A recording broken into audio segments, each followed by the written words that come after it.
Hey, welcome to the Razzle Dazzle Show, a podcast where we talk about our favorite video games and all things pop culture with an emphasis on our favorites. I'm your host, Jared, and our guest today is Alx Preston. Alx is the studio and creative director at Heart Machine and is an artist first and foremost who seeks to express themselves through games. A medium so complex and challenging that only the truly determined, mad, angry at themselves would pursue a career in it long term. And yet, here we are some 9 odd years later after the Kickstarter campaign that launched Hyper Light Drifter, a game with measured success and bleak written all over it. Alx tends to enjoy process, creating or observing it, and excels when surrounded by others more skilled than he, while also muttering something self-deprecating to keep himself on his toes and generally slightly annoyed with himself.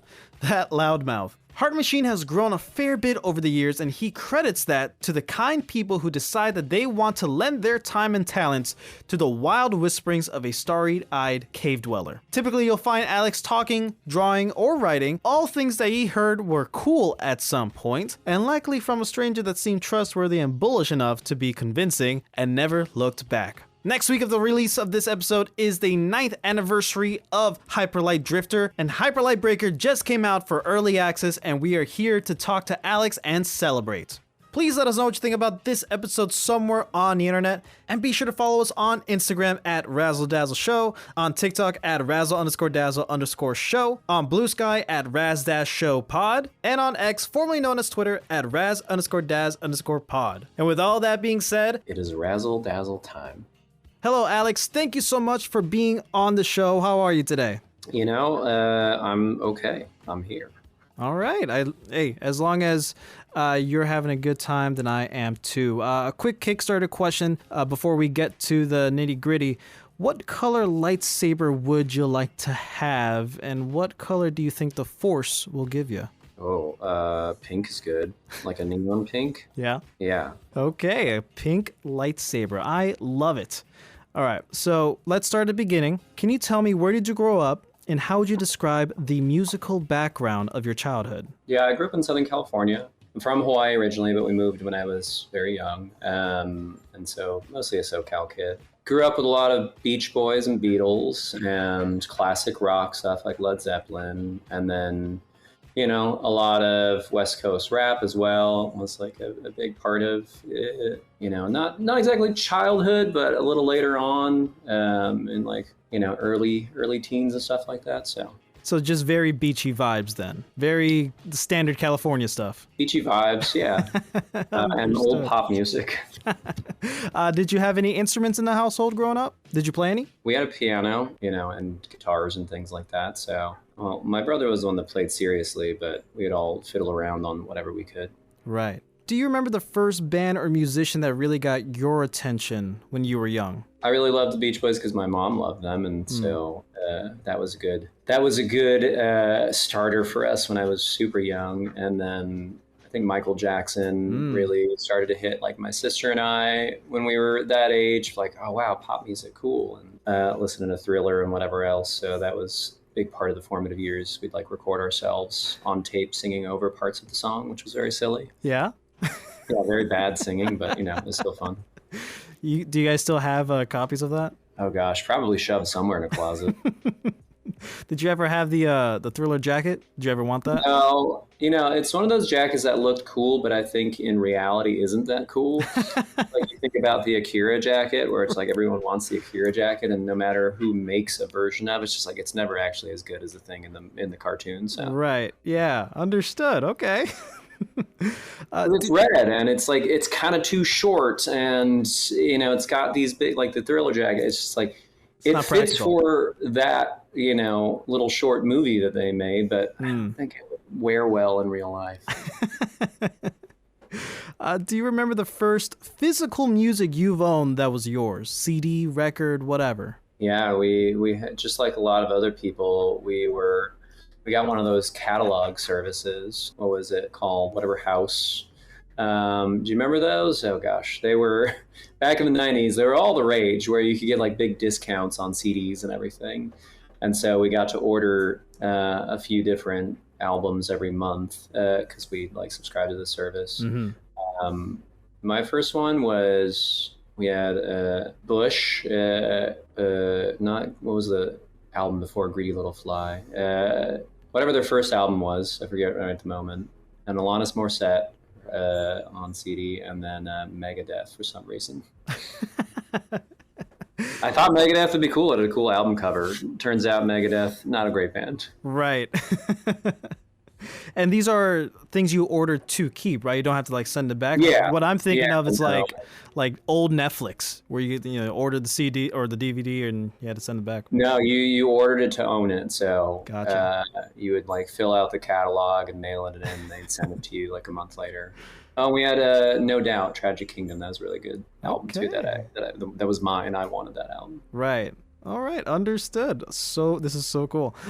So this next question requires a bit of context, so please bear with me. I'm a producer and audio engineer for WGCU, a NPR PBS public media radio station in Southwest Florida. And we have this other show called 3 Song Stories that I'm a part of, where we tell people's biography through music, right? So the guests will come in and they pick 3 songs that every time they listen to these songs, they get transported back to a time and place that they have a significant story associated with it, right? It could be funny, it could be serious, it could be, super important to who they are today, or it can just be ridiculous, just like this is a funny anecdote. Mm-hmm. I want to ask you off the top of your head, do you have a song story you're willing to share? Oh, gosh. I mean, there's a few that maybe don't have like a deep story. I'm trying to think of like more of a story thing, but I don't know. I do have fond memories of, okay, so the first 311 album, whatever that was called now, I forget. This is like back in 7th grade when 311 was big. And, people were, and then Sneaker Pimps was the other like one for me. Becoming X was that album. So edgy, so cool. And this was back in 7th grade. I don't have a great story about one of the particular songs. Well, maybe the last song on that album for Sneaker Pimps. But like this is the time where I let a friend borrow both of those albums, and then I never got them back. So anytime I listen to that original album for Sneaker Pimps or 311, at least one of those songs on there reminds me of never having those albums again. Because oh no. My supposed friend just kind of took them and never gave them back, because like in 7th grade and then 8th grade and kept asking for them back, and then just went to high school and never saw them again. Oh man, that sucks. You never wanted to like re-get them, like re-get those? I mean, I tried, but when you're no, I meant like just going on and then you never see each other again after junior high. It's like, well, it's kind of gone into the ether now.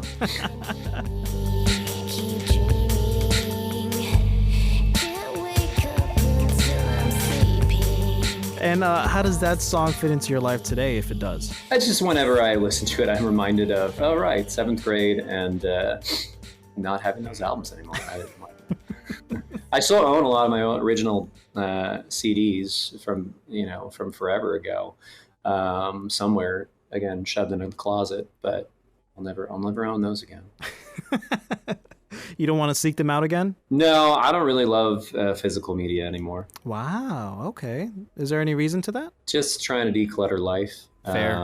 I mean, it's like a double-edged sword, right? Because the way that companies handle their digital ownership is, really bad in a lot of ways. So there are certain things that I still own, but I trended toward digital a long time ago, and I don't know, subscription services are bad. Yeah. Understood. Spoiler alert. Understood. So to help transition into more into your video game background, do you remember the first console you've owned that was yours, or that was mine? Like actually my console. N64 was my actual first console. Mm-hmm. I helped pay for it and everything with like money I'd scrounged together. And I was the one that wanted it, and I was the last, kid in the house that actually wanted to buy game consoles. So, do you remember the game that it came with, or that you got for it? Nothing. It came with nothing. Uh-huh. So the first week that I had, or the first weekend that I had it, I had to rent something because again, I could only afford to buy the console, and it didn't come with a pack-in at that time or anything, and that was like $200 or whatever it was. I think it was $200 at the time. So that was a lot of money in the 90s. So only could rent stuff. And the only thing available to rent at the time, because everything else was rented out, like Wave Race or Mario 64, was Wayne Gretzky's 3D Hockey. So, wow. Not my favorite game on the N64. Right. But that's what you got stuck with when you don't have money. So Yeah, understood. Yeah. So that's the first console you've owned, but that's not the first console that you've played on. no, we had an Atari that I really don't have any good memories of an Hmm. Atari way back when. And then the first one that I actually have memories of is our NES. So that's where we started to actually play video games and like as kids. Right. And mostly I'd watch my brother play because I was a little too young for some of the games to be really good at them, and I got frustrated at the fact that I didn't have the coordination. So Right. it wasn't until later in the NES life and early in the SNES life that I felt like, oh yeah, I want to start playing these games more myself and not just sit and watch. So Right. And nowadays, like since game making is, video games are a heavy part of your life, would you mind expanding on how it fits into your life now, other than taking it over? yeah, I mean, I make games. I play games practically every day. A lot of my friends are in games. Communities that I'm part of are very games oriented, so it's a major part of my life in practically every way. So Well, let's use that as the transition. And I from studying up on you, you are an artist at heart, right? How did that start? Were you always just a creative person growing up? You've always just wanted to make things, you draw. yeah, I think usually comes inherent in a lot of folks to be Hmm. creative, and definitely no different for me. So just wanted to draw things, wanted to create things ever since I was young. So it helped that I had a mother and father that were also pretty creative, and so would see their art around and ask questions about it, and they cared about the arts, and other parts of the family cared about the arts. So it was a good part of like the conversation in the family. I know that definitely certain people don't have that as part of life and have to seek that out Yeah. more clearly as kids or later on. But for me, it was just part of our upbringing is like appreciation of painting and sculpture and all sorts of art forms. Right, understood. And through the years, you were always interested in game making, but it wasn't until like later when you found out that that could actually be a thing you can do, right? What was that first spark that developed your passion for game making? I mean, just playing games. I didn't really think about making games when I was first playing them. Mario Paint really helped a lot because could start to create sprites and understand like, oh right, yeah, maybe this is fun, and a goofy version of a synth track there if you want. Mario Paint was great, and it really was sort of a formative thing. Like, huh, interesting. It didn't make me think I'm going to make games now, but I was young enough and it started to open the idea and the door of, oh right, pixel art and different parts of digital creation are accessible in some way. And I had a PC, so I'd work in MS Paint and stuff like that back then. And it wasn't until Command and Conquer, the original one, where I actually wanted to make something. So it was me and a friend down the street from me who went to the same school and loved PC games also. And my computer couldn't run Command and Conquer. I didn't have a sound card, and it was an old 386, and it was just like, oh, it was not powerful enough. But I played at my buddy's house, and we decided, like, yeah, we want to make an RTS. So that was my first endeavor, and he was like writing code in Notepad, and I was making sprites in MS Paint, and we got some little dudes running around on a flat level and doing some like goofy pathfinding, and that was about as far as we got. So And that's where it started, and it transitioned into you finding your own company, your own indie company, Heart Machine, and then making, of course, Hyperlight Drifter, Solar Ash, and now Hyperlight Breaker. and Possessors. And Possessors, that's right, which is also coming out. Which obviously these games are some of the best indie video games to be made, and I don't think that's just my opinion. I think that's the general consensus of these games. It's incredible how far you've come, and I know you've talked about it so much, and it's really well known how your personal story is infused not only into the game but also to the company. Heart Machine, right? The logo itself, that's what it's about. And of course the lack for a better term story of Hyperlight Drifter. The journey with your health challenges has defined what Hyperlight Drifter kind of symbolizes, if that makes sense, right? how did these experiences, going through these challenges, shaped the overall narrative design of your game? Like, how did that develop? Like, already the game itself tells its narrative very differently. So I just wanted to pick your brain about that. Yeah, I mean, there's lots to unpack there, but Right, and please share only what you feel comfortable with. well, I growing up, my physical limitations were always a part of my reality, but it didn't start to become something that I fully grappled with until later on when I was a teenager. And so there was definitely some part of me that always wanted to express my experiences in art form of some sort. I'd gone to school, to art school for college, and had a lot of fun there, and thought maybe I was going to be a painter, but ended up always coming back to digital work in some way or another, whether it be like software development or digital painting or 3D stuff, or even like animation digitally being done. So, that just kind of never went away. And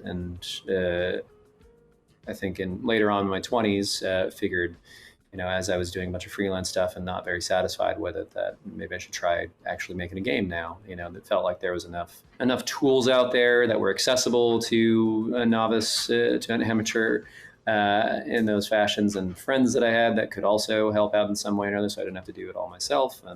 And it felt like a good outlet to tell those stories, about those experiences that I was having, because linear media is one thing, whether it be TV or film, or even like more traditional illustration or comics or things like that. And that was interesting. But I think, the interactive medium, nonlinear storytelling, there's an experience that everyone uniquely has with it. I think that's more compelling to me as a storyteller than more traditional linear media is, because you are participating in that story in a much more direct manner with interactivity, right?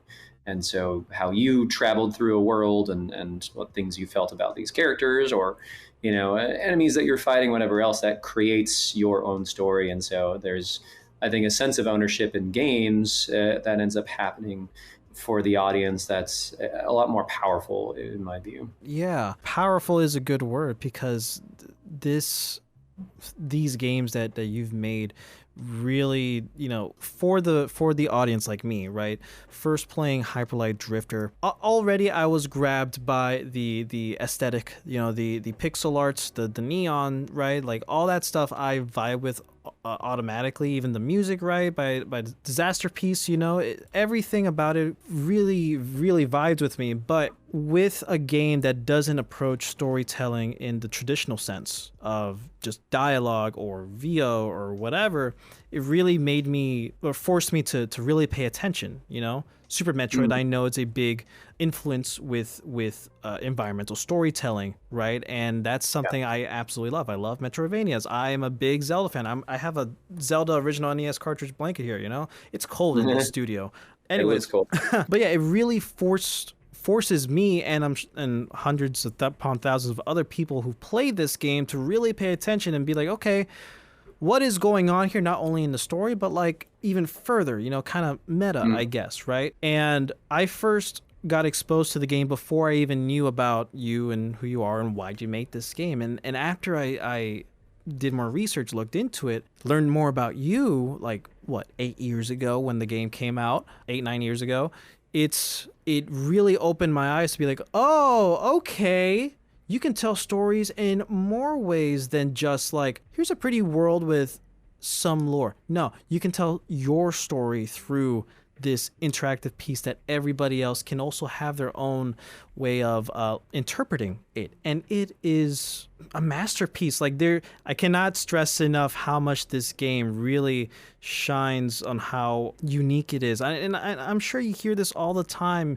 ever since you made it, but like, it's true. It speaks to not only me, but other people. I mentioned it earlier before we started recording that like my own dad has had, heart issues and stuff like that. So like, to me, that resonates on a deeper level. And I see the the similarities or the I see the connections between what you're doing in the games, or at least what I think I see.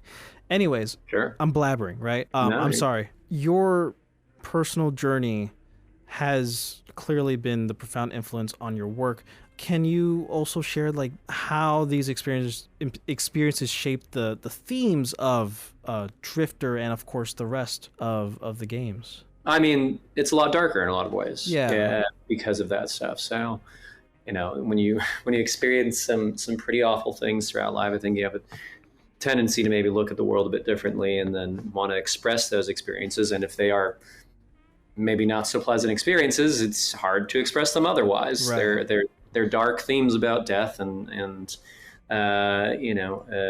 loneliness and all these other issues and challenges that come with traumatic chronic illness experiences. So of course that's going to assert itself in a very specific way. It's not like I want to make unpleasant experiences, and I don't think the games we make are unpleasant, but there's like a foreboding nature to them, and the stories are always pretty dark, but we still want it to be, enjoyable, entertaining to play.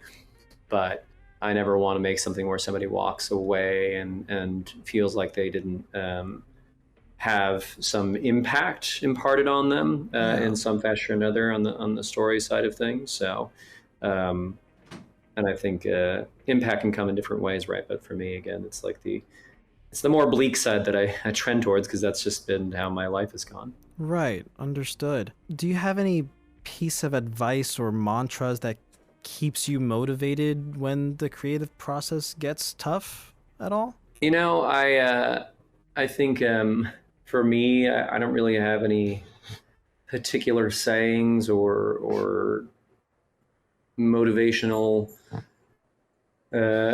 fuel that I specifically need. It's more just there's a project that I'm working on. There are going to be ups and downs with it, no matter what you do on the creative side of things. So keeping the end goals in mind, keeping what the product is going to be, what the artistic vision is, and how to finish that, and that there is always going to be some part of it that is a bit grueling or unpleasant or uninspiring, because making anything has part of that process in there. Right. So, you just get through it and just keep the end goal in mind for what you're trying to make, and that always helps me keep going even in the tough times.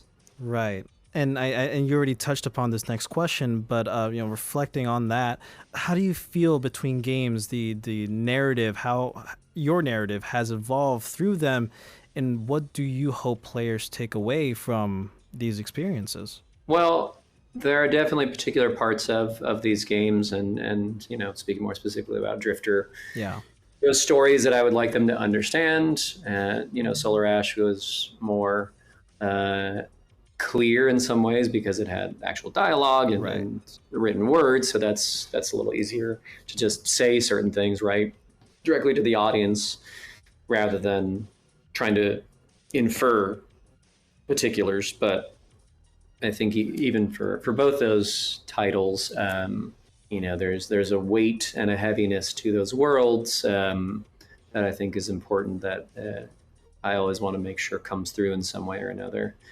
Just like the tragedy of these individual characters and the tragedy of those particular spaces that you're interacting with, and always keeping that in the back of your mind, if not the forefront, in very particular ways, right? Of visual storytelling, just kind of saying like, yep, this is bad.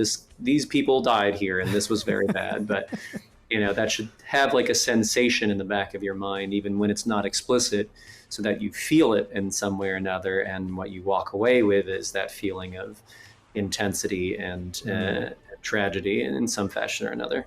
Right. Yes. And as a player, I can tell you that I've definitely felt that intensity. It's heavy, but I still walk away from playing these games enjoying every moment, being sucked into these worlds. there's a lot of games that I've played that I've seen that the developers have literally poured their heart and souls into making that amazing product. You know, I've had quite a few indie devs on the show, and we've talked about that, and it still rings true. But I think what you do with Heart Machine and its games, like it takes that saying, pouring your heart and soul into something a bit further. You know, it gives it another meaning. And, you know, I just want to say that as a consumer, that I see that and I do appreciate that, and I love every single moment I spend within your games, and it's incredible. It's like every aspect about it I absolutely love in like the actual gameplay and stuff that comes, you know, after that. So just thank you for making such incredible things. Thank you just for changing how I look at games for the better. Might not be much, but like it's something that I really, really do appreciate from you as a person. Well, thanks for saying so. I mean, as creators, as artists, you know, as makers of things, that all you can hope for is that it has an impact on somebody. Yeah. People notice it and care about it in some way or another. And caring can come in the form of hating a thing as well, you know. You know, the opposite of love is indifference, not hatred, right? Yeah. And so somebody gives a shit. That's great. And that's what you strive for, again, as a creator. So I appreciate the kind words on that front. And, you know, I think for me individually, it's always difficult to accept that stuff to some extent. You know, I just want to make things, and I certainly hope it resonates with people. But, you know, I can be a very awkward person and a very insular type of person. So yeah, it's not always easiest to talk about that thing if somebody likes it or whatever not. I think but being able to accept that is good, and part of, you know, being an artist, at least one like a working artist, you know, that wants to share their work with the world. Like, you have to put yourself out there and be vulnerable, whether it's positive feedback or negative feedback. And so I don't think that'll like ever get truly easy, but it, you know, you definitely get a little more used to hearing about the things that you've made from somebody directly, again, positive or negative, and appreciate it's positive. But it always is something to grapple with, because I you know, I've known plenty of other creators in some fashion or another, and some of them will never really show their work and be active about it. And I certainly was one of those types that was very hesitant to put stuff out there for a long time. You know, I'd like show friends and family and whatever else when I was younger, but again, it wasn't until Drifter that I really felt compelled to truly put myself out there, and it took many years to get to that point. You know, that was my like my later 20s when I started to feel truly comfortable with putting stuff for public consumption rather than just you know, talking to friends about my art or whatever else. So it takes a while to come out of your shell sometimes, I think, creatively, for a lot of folks, and I was no different. Yeah, I think I resonate that to an extent. You know, I too was very introverted, you know, growing up. It wasn't really until I got to high school and entered the Army JROTC program, and really, you know, my Army instructor, Sergeant Mike, who's also a mentor for me, like, he really taught me a lot of things to get me out of my shell, be more confident within myself, and like, it's okay to be who you are, and like, if you like certain things that other people find weird, okay, who cares, right? Like, just be you, be happy, right? Stuff like that.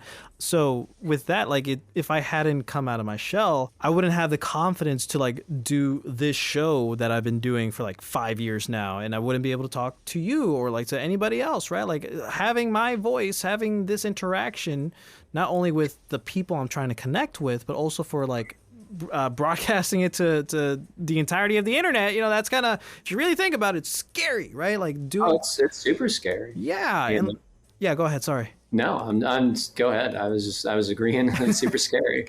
It's scary. You know, you're putting yourself out there, and you just hope that people like it. You know, like, I'm not necessarily trying to do this for other people. I'm doing this for myself because I'm having fun and I want to do this. But yeah, it's an added benefit if other people are like, yeah, I like this. I like this thing that you're making, you know? So I can kind of relate to that, to what you were saying. Yeah. So to move on a bit and talk about, well, first of all, happy anniversary to Hyperlight Drifter, but also not too long ago, as of the release of this episode, you guys released early access to Hyperlight Breaker, which is amazing. I've tried it a bit. Sadly, my PC isn't top notch, so it it has a little bit of trouble playing it, but I got to play it for a bit and I was having an absolute blast.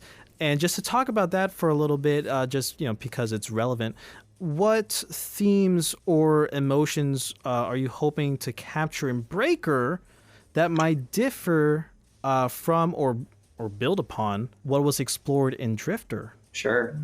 I mean, it's a similar backdrop with that world in some way or another. Like early access is still early. Yeah. There's a lot of the game that is not there. There's a lot of polish to go on that project, of course. But as we start to place in more narrative components of it, visually and panel wise and character wise, you'll start to see more of those aspects come together. But it's still for as like bright and colorful as the game can be, it's still a very dark world in many regards. So I want to keep pushing on those aspects of it. It's different, it's different than what Drifter was, with good reason. Yeah. Multiplayer, and it's a different format and structure, and so the storytelling needs to sort of adhere to that structurally, but also I think thematically. Feeding into those ideas of, it's more about like the community and in that world and sort of the societal structures and sort of the team that you have and the teams that the other opposing forces that you're going against that want to dig into more. Drifter is more about an individual in the backdrop of a more tragic world, and this is more about groups of people and those perspectives and conflicts between those groups. So. Understood. And I'm very much excited to continue exploring the overgrowth and discovering every little bit and piece of Breaker. And I do want to touch upon the art style, because that's also something that's very different than Drifter, because of course Drifter's 2D pixel art and this is 3D. And since of course you are an artist yourself, it's clearly an evolution from Drifter in every way. Could you talk about how the art direction developed and how the new 3D environments influences that process? Yeah, with Drifter being 2D and pixel art and very limited resolution for the canvas, of course, there were specific constraints that led me to choices on things and led us to choices on art and kind of the limitations of the types of things you've been interacting with and the scale of stuff. For Breaker, I wanted to push the scale a lot further because it's 3D, it's third person. Like, this is our chance to really just indulge in some of those aspects. So definitely a big part of the transformation there. Also with third person 3D, like free-forming moving cameras, like there's a level of clarity you need to maintain in the chaos of a bunch of melee stuff happening, and there has to be different decisions made because of that artistically to make that shine and to stand out. So, and also, didn't want to do, obviously it's not pixel art again, it's not 2D again. And so like there are ways to make lower fi looking 3D games, and there's plenty of like really excellent examples out there of like PS1 or N64 inspired games, more smeary or more hard edged, with a lot of aliasing to the edges. But I think for us, like there's a fidelity that we wanted to reach with it. And, what we did from Solar Ash was a good starting point. That was sort of a translation of my art style from 2D to 3D anyway, and this was like the next natural evolution of that in a lot of ways. So yeah, right. Well, it looks stunning. Of course, the bright flashy colors are still there. It's still prevalent throughout all the games, so it looks phenomenal. So already, even if it's in early access, doesn't matter, it looks great. Thank you. Yeah, no, I think the art's really shining through. There's a lot of the game that's not finished yet, but art-wise, I think we put a pretty good foot forward as far as like level of polish goes. Definitely. All right, well, to head for a landing, I think it is time to enter the speed round, where I'm going to ask you a bunch of silly random questions, and we're going to see how you do.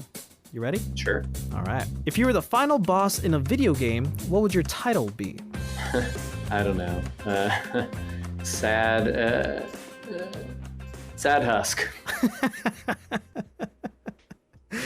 And what would your boss theme music be? And you can choose any song from anywhere. Probably. Oh gosh, there's so many. It's a brutal question to ask. Either something from Super Metroid, like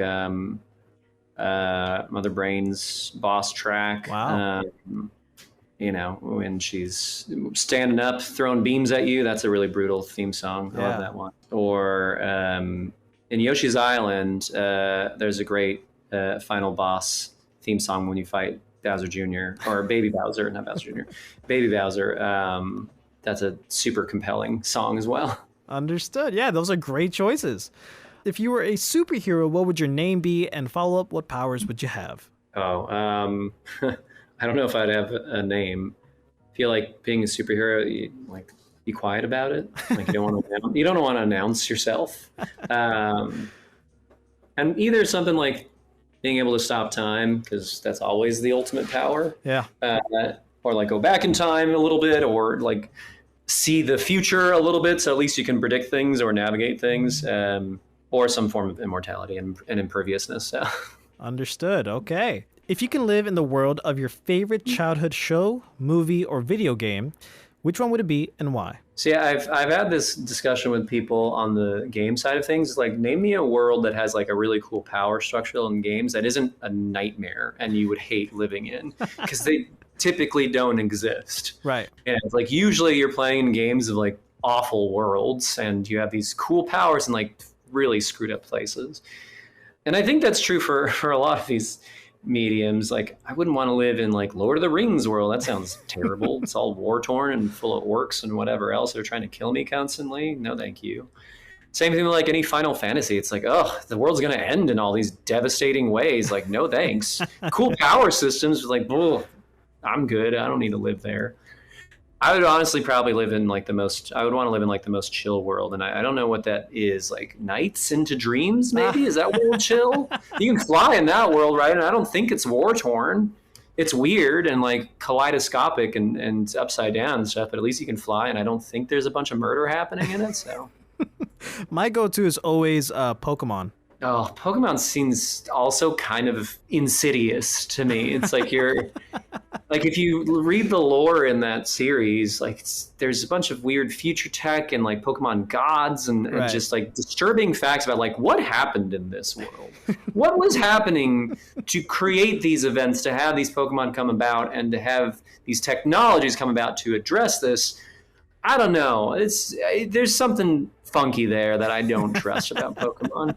They're not explicit about it, but it's haunting. Right. What about Animal Crossing? No way. That's just like living in this world where you're like beholden to some, landlord kingpin who's trying to bleed you dry. I'm good. And there's no cool powers in it. Like, no, that sounds lame. You can put anything. That's like living in the Stardew Valley world. It's like, well, I just go get a farm right now. There's no powers there. Like, there's nothing wrong with that world, but if I'm going to change worlds, it at least should be better and cooler in some way. Understood. Which character from your childhood favorite show, movie, or game would you most like to have as a friend in real life? I'll answer that question, but I actually do maybe have an answer to the previous question that's better, which is like Street Fighter. I actually think Street Fighter isn't a world that's always ending. Seems like things are kind of okay, and they're just having a tournament, and these people have magical powers. So, I mean, there is a criminal organization, Shadaloo. Yeah, whatever, sure. But it's not threatening to end the world, and it's not a war. It's still a society that exists and is fine. Right. Then, what friend would I want? Yeah. From a game or series? I'll pick from games. I don't know. Yoshi seems like a real bro. So great answer. If your current favorite show or movie were to be adapted into a musical, what genre of music would you envision for it? Oh, I don't know. I guess the joke answer is some sort of interpretive jazz. So, and what 90s techno? 90s techno? Sure. And what show or movie would that be? I don't know. That's a tough. Can I come back to that question? Sure. If you could attend any fictional event, for example, the Ewok celebration and Return of the Jedi, which one would it be and why? That sounds like a terrible celebration. Like, I mean, it's out in the woods. Like, who knows what diseases you have on that planet, or creatures that might kill you in the night if you wander off slightly into the trees. You know, the Ewoks are lame. No one likes the fucking Ewoks. The Ewoks, excuse the language. Nobody likes the Ewoks. Like, that's no. And then you have, space ghosts that are going to try and haunt you while you're at the party. No thanks. What celebration? Oh, any fictional event. It doesn't have to be positive. Doesn't have to be positive. No. A fictional event that I'd want to experience. I don't know. The snap from Marvel. Because at least then you get to see that, like, they had it all wrong. Like, the snap was not good in a lot of ways, but at least, like, the planet started to turn around. It'd be interesting to see how... Those 5 years? Yeah, it'd be interesting to see how the planet, like, starts to heal itself and wildlife come back and the world becoming more balanced, and maybe, like, the population... society coming together in ways that it didn't before. Like, through tragedy can be born very positive experiences, right? So yeah, very tragic event, and a lot of people died in that, and a lot of creatures died in that. But at least, a world that was on the brink of collapse in a lot of ways, like our modern society, has a chance to rectify itself, as screwed up as it is. So this isn't a like Thanos was right moment, because definitely that guy was an idiot. But again, like, if you're going to have to go through awful events, like, all right, let's at least see a positive turn from it, unlike a lot of other apocalyptic events where that's just the end of the world society. And like, now you're just going through torture for, like Mad Max is just torture for however many years after that's happening, like decades of just, slow death. At least for a big, massive universe, wide tragedy, some good can come of it, and maybe you could make a better world out of that. I'm interested about those types of things. That's why I like stories about like post-apocalyptic events or series, because then at least you've gone through the worst of it. Now you can start changing things, perhaps for the better. You can capitalize and seize on those moments, on those tragedies in some way that is like gives them meaning and value and positivity in some way or another. That is an incredible, well thought out answer. Oh my God. One of the best on the show, I think. If you had to guess, what would you say is the song you listen to the most times in your life? Probably some like Radiohead song. Okay. What would your 14-year-old self think of who you are today? I don't know. Probably fine. I think there would be parts of my 14-year-old self is like, oh, good, you can grow facial hair. That's good. That'll be positive. I think my 14-year-old self would be glad that I'm doing creative things, and specifically that I'm doing game stuff. So I don't think I'd be disappointed in myself. I'd probably look at myself and be like, oh, weird. I sound like that? I look like that? Okay.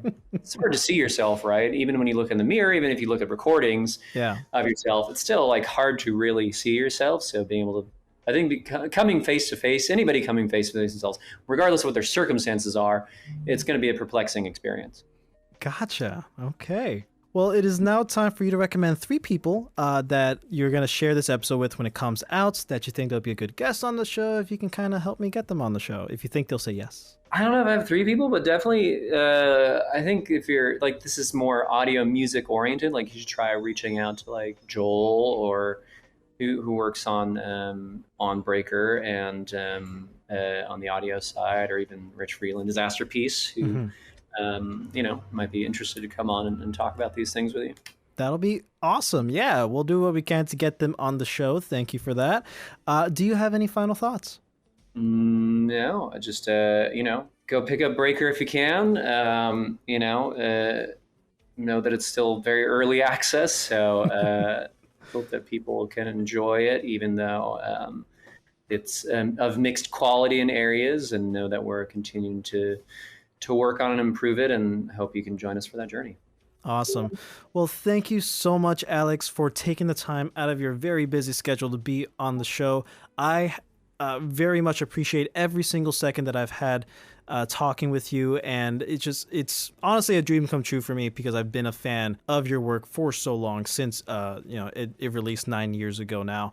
Just thank you so much for still doing the thing that you do It's incredible, and I see it. Like I see the things that you're doing, and I really appreciate it. I appreciate you as a person. Just thank you so much. I appreciate the time and the very kind words here. Thanks for playing our games and taking the initiative here to talk about these things. So thank you. All right, that's all the time we have for today, guys. If you want to hear more from Alx, please be sure to check out his socials on Twitter and Instagram. And of course, follow Heart Machine on Twitter, YouTube, Instagram, TikTok, Blue Sky, Discord, and Twitch. Links to everything will be in the description down below. And be sure to check out Hyper Light Breaker now on early access on Steam. Be sure to let us know what you think about this episode somewhere on the internet. And be sure to follow us on Instagram at Razzle Dazzle Show, on TikTok at Razzle_Dazzle_Show, on Blue Sky at RazDaz Show Pod, and on X, formerly known as Twitter, at Raz_Daz_Pod. Be sure to rate us 5 stars and leave a comment down below. We'll catch you on the next one. Next time on The Delta Quest. Will Pike and Zambo successfully return the stolen horses? How will Zhag deal with his new identity crisis? And why is Beans? Find out next time on The Delta Quest.